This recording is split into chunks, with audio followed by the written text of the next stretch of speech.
and the inauguration of the End Malaria Council by the president. I'm being joined at this time by a consultant pediatrician from the Obafemi Awolowo University, Professor John Okeniyi. Thank you very much, Prof, for joining us at this time. Yes. The staggering statistics, from the WHO of Nigeria accounting for about 27% of all cases and about 32% of the total death. Just how arduous a task do you think it would be for the council that's been inaugurated? This is probably going to be the biggest thing the country has ever embarked. Because malaria is probably what has held us back in terms of human and financial losses. The amounts of death is staggering. When you look at it and you say almost 33% of malaria deaths worldwide is in Nigeria, we're talking about almost 500,000 deaths annually or thereabout, and most of these are under 5 children and pregnant women. So the human loss is inquantifiable, and this is probably the most ambitious thing our government has ever contemplated doing. I salute the government trying to do this. If they're able to get this done, it will bring significant savings in human and financial capital for us to be able to divert to other parts of the sector of the country, health-wise and human development-wise.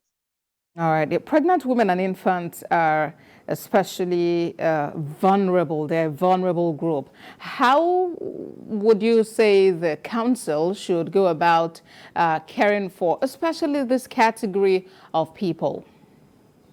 Oh, well, the caring for the people is by those of us on the field.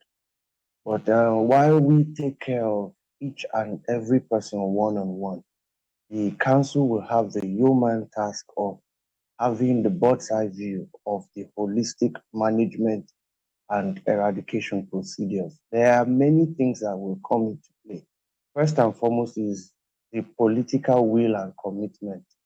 The membership of the council is so strategically constituted that it not only involves the government side of things. In fact, the significant thing in this End Malaria Council, the Nigerian End Malaria Council, is that there are persons from the private sector, champions of industry, people who are very frugal and understand the mileage of every dollar are the ones on board. People like Aliko Dangote, other champions like that. The names skip my mind now. But also, for example, the person in charge of the governors forum currently, whoever it is also a member. So the governor of Ekiti State represents that forum on this. So it's not just a national thing.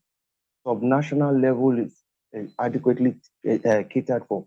Persons also on the council include members of religious bodies. So we have the two main religious bodies there, and then we then have the technical know-how persons, people who are in charge of a malaria eradication program.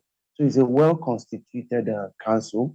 They are going to work with partners that will fund the various aspects of malaria eradication policies.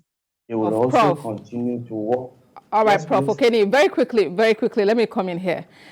We've noticed that over time, different health groups embark on industrial action. How much of a challenge do you think it would be to, the council achieving its set goal? Well, that is a different thing altogether. But the country itself, I think, in constituting this council, must have thought of that, because there are two important political personnel in this council: the head of the health committee in the Senate, as well as the malaria, HIV, and tuberculosis committee in the House are members of this committee. So I believe that if the various unions, some of which I belong to, work hand in glove with these persons, we will be able to achieve more. It All is right, a Prof. very holistic program. Okay, Yes, so there's need for synergy among the health care practitioners, the government, and everyone Ministry, the involved. government, I must and the sincerely private appreciate you, Professor John Okeniyi, consultant pediatrician at the Obafemi Awolowo University Teaching Hospital. Thank you for joining us on TVC News at 10.